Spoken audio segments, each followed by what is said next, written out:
What's up guys, and welcome back to the channel. In today's video, we're going to take a look at the 2021 Lincoln Corsair. Huge shout out and thank you to Randy Marion Lincoln for providing this SUV for today's video. Definitely check out their website, linked down below. And the model that we're looking at today is a Reserve finished off in iced mocha and has an MSRP at $54,000. Underneath the hood, this utilizes a 2-liter 4-cylinder inline turbocharged engine, and it cranks out 250 horsepower and 280 pound-feet of torque. It's paired to an 8-speed shift select automatic transmission and sends the power to the front wheels. And with a curb weight around 3,700 pounds and running on a 16.2 gallon fuel tank, you're looking at 22 miles per gallon in the city with 29 out on the highway. The overall length is 180.6 inches with a wheelbase at 106.7. Height is 64.1 and width is 74.3 inches. Taking a look at the styling now with this 2021 Lincoln, you'll see all the LED lighting that looks really nice and classy. Down below you can see these running lights, then we also have your turn signals that light up, and then a DRL within these headlights. I also can notice how you have the projector beams for the LED headlights, then a lot of really sharp lines all throughout the front end. We have a chrome grille with the Lincoln logo as well as a forward facing camera, then all the chrome surrounding it. Has a really cool look for the mesh, and there's even active grille shutters back there to provide maximum cooling to the engine when needed and better efficiency when needed. Over in the far right you can see a really cool chin spoiler that makes its way towards the center portion, and there's also another functional opening for more cooling and a safety sensor. This also has 6 parking sensors within the front bumper, and I really love how all the lines flow to the hood. The hood goes over the top portion of the grille to give it a really seamless design, and then there's a sharp line on the farthest side of the hood and a more flat portion in the center. Really cool looking car overall. I love all the designs. As we make our way to the side profile, this has a very proportional look. You can see all the chrome trim and these really nice set of Lincoln wheels with a 2-tone design. There's some plastic trim around the front fenders that leads its way to the side skirt and rear end. And then we get more trim in the lower portion of the doors and a lot of body contours. In this front portion you can see some chrome trim with the badge Corsair, and then gloss black for the mirror caps and A-pillar, and a ton of chrome trim around the windows. We have a set of body colored door handles, and then more black trim for the B and C pillar to blend all of the glass seamlessly, and we even get a panoramic roof up top finished in all of the glass. I love how the rear glass wraps around to the rear end to really give it a floating roof design, and there's a ton of super sharp lines throughout this side profile. I think that does a really good job making these Lincolns have a nice edgy appearance. And then as you make your way to the rear end, the body sculpture underneath these rear taillights has a really cool design. It really stands out to give the back end a nice look, and I love how the LED taillights even go from one side all the way across and into the other side. And then up top, this even has an integrated spoiler with your third brake light. There's more body sculpture in the lower portion of the liftgate, and then reflectors in the farthest side with LED lights. There's more parking sensors, and then an aluminum color in the center portion of the rear bumper, and finishing up with your dual exhaust.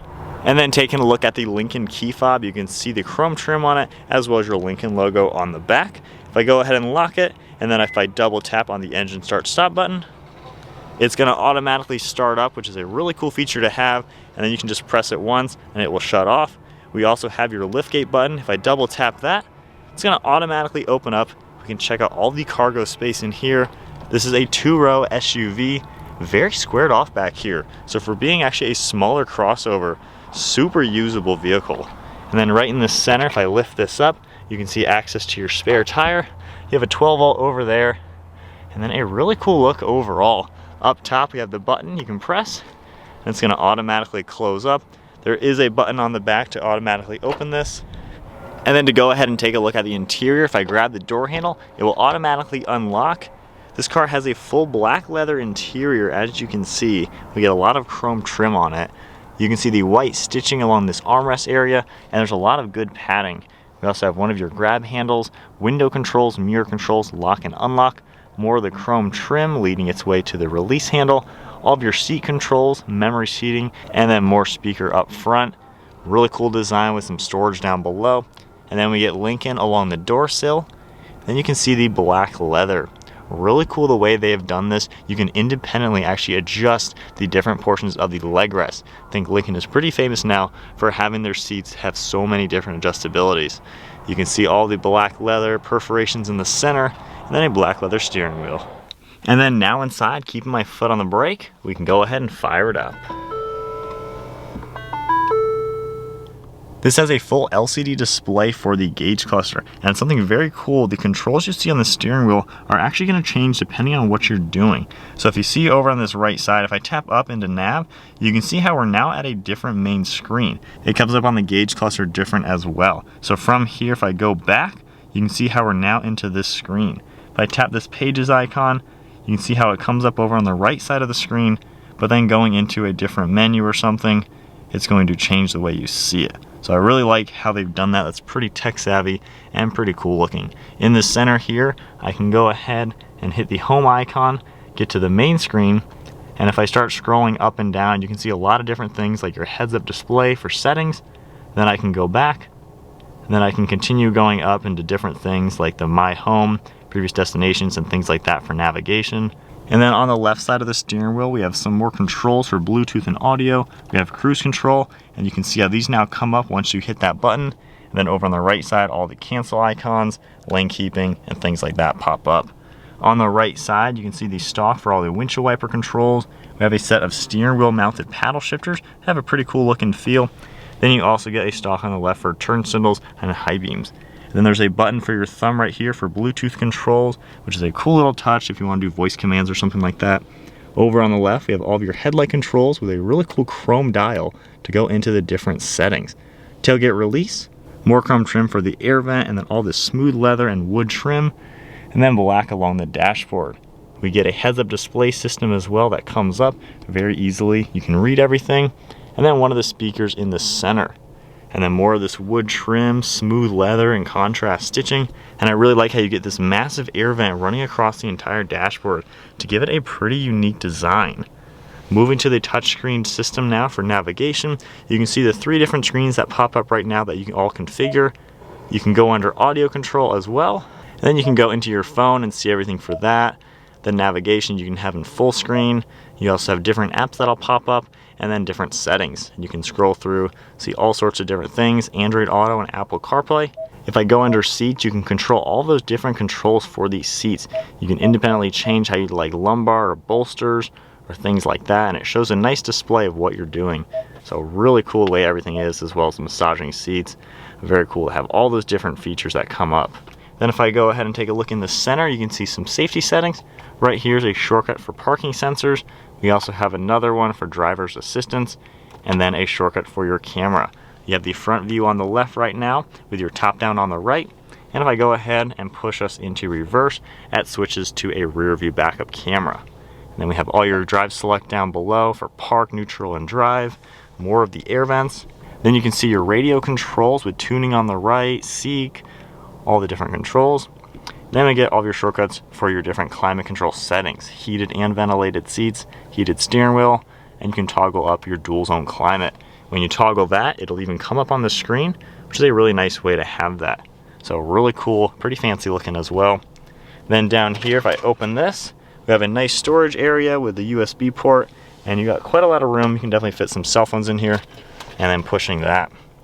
In the center, we have 2 cup holders, your parking brake, as well as a drive mode selector. We have all your different drive modes, like a snow mode. We even get one for slippery situations. We have the normal one, an eco, and then a sporty mode. So pretty cool, and once it's in that mode, it changes up your gauge cluster a little bit to make it a little bit more performance oriented. Or if we go into a different mode now, we'll go into the slippery one. It's a little bit different. So very cool the way you get that. We have more black leather and stitching. Opening this up, we have a pretty good amount of storage space in here. And then a nice glove box to the right with more space. And then one last look at the interior. I think Lincoln did a really good job. This car really surprised me with the fit and finish and attention to detail with all the leather, the chrome trim and wood. Very nice. We even get a panoramic sunroof up top, and you have all your controls up front for the sunshade itself and the glass. Moving to the rear seat space, I can open up the door. The interior door panels finish off just like we saw up front with the leather and chrome accents. And then we get this same smooth leather and perforated leather for this interior. This is a 3-seater bench seat. We get little nets behind the front seats, and then we even get climate controls and heated seats, and then USB plugs down below. So sitting now in the back seat of this Lincoln, I'm 5'11". I actually have quite a lot of room in here. Headroom, I have about 1 inch, I would say. And then the armrest is in a really good place and it's nice and comfortable. I have a pretty good amount of knee room with the seat set at my height, and my feet are fitting really well. In the center, we can also pull this strap down, and we get a nice armrest with 2 cup holders. So I like how you do get some pretty good amenities here. We also get LED dome lights up top, and then we have a grab handle as well. All right, so setting off now in the Lincoln. This is my first time actually driving one. To be quite honest, this interior really stands out. I love the chrome trim, the leather and everything. Doesn't really take too much getting used to the buttons for the gear select, but this is a really nice little SUV to check out. I feel like it has a lot of the old school classiness to it by having the chrome leather and then the wood trim. I think it's just really nice looking for sure. So getting up and going, we got the turbo engine, nice and peppy, pretty smooth power delivery, and it's pretty quiet getting up to speed. And then you can of course opt these for all-wheel drive as well, and then I believe there's a hybrid power plant. I think this Lincoln seems to have like just a cool like old school vibe or something like that. But getting comfortable in it, these seats, like I already showed you, they have a million different adjustments, and that is super cool to really dial this in. And I love the leg supports, so if you have longer legs, I think it's a really good car to just get nice and comfortable. The backrest and everything, it takes a little bit getting used to having the controls over here, but you can really easily get this into a pretty comfortable place. Visibility is really good. I like the little windows down here, and then over my right shoulder, not really too bulky. Left shoulder's pretty good as well. And then with the sunroof open, of course, you have so much interior lighting that you can have in this. As far as using the interior of the screen is pretty much what you get on the Ford. Might just have a few different icons that'll pop up, but nonetheless, the Sync 3 system, it looks like, very simple to use. And if you've ever been in a Ford, you probably know how to use this. And then I like how you get all the climate controls down here. I think that makes it really simple, and it's super easy to read. You do kind of have to look down at it versus having something more in this general area, but nonetheless, pretty easy overall. As far as like armrests and things like that, pretty comfortable. It's not the biggest SUV. If you're really tall or really big, this might be a little cramped for you, but I can see someone who's a little bit smaller being just like perfect fit in something like this. Now my mom drives a Ford Escape, which is maybe a little smaller than this, but probably the same platform. So she would fit perfectly in this. This is probably right up her alley. Hitting the brakes hard. They seem to do a good job. And we'll just do a little turnaround, hitting some bumps in the road. Suspension seems to absorb the bumps really well. And we'll go ahead and put us into the Excite mode. It's pretty neat how it kind of comes up with an animation. Wow. Nice and peppy. That's 45 miles an hour. Nice and peppy for sure. I feel like this mode is going to be a little bit more sharp with the throttle response than if I hit the paddle shifter. Actually, really peppy engine, wow. And I like how in this mode now you get your tachometer as well as the speedometer. So different drive modes, it changes what you see up front there, which is really cool to see. And I like how each one has their own diagram and everything. Now in eco mode, wow. Throttle response is way more limited, and now there's green LEDs lit up, and it's just showing you your speed and tire pressure. So nothing fancy in this mode. It's all about just cruising, driving, best gas mileage. So it's a well-rounded little SUV that I think can kind of do it all. It's not a big thing for so much storage or so much people, but really comfortable back there. So if you're going to use this for just a daily driver, commuter, going to work and back, getting groceries on the weekend or something like that, this seems to be a pretty nice car for that. It's that luxury vibe that you want in a Lincoln and that you expect for this price point, but it's not going overboard with a million things for technology. I think a lot of people, a lot of age groups are going to be able to easily use this car. All right, so I think that is then it, wrapping it up in the 2021 Lincoln Corsair. Hope I'm pronouncing that correctly, but nice little car. I would say it's pretty expensive for the size of it. Over $50,000, especially for a 4-cylinder engine. So it's pretty pricey, but you do get a really nice interior. It's kind of a relaxing car to be in, especially just with like the luxury feeling. It really does feel nice. And when you look at old school luxury cars, you know, they just have the chrome, the leather, the wood, and this kind of has that vibe. So anyways, that's it now. Huge shout out and thank you once again to Randy Marion Lincoln for providing this SUV for today's video. Check out their website down in the description below if you're interested in any new Lincoln vehicles. And if you enjoyed the video, give it a thumbs up, hit that subscribe button, and I'll see you all in the next video.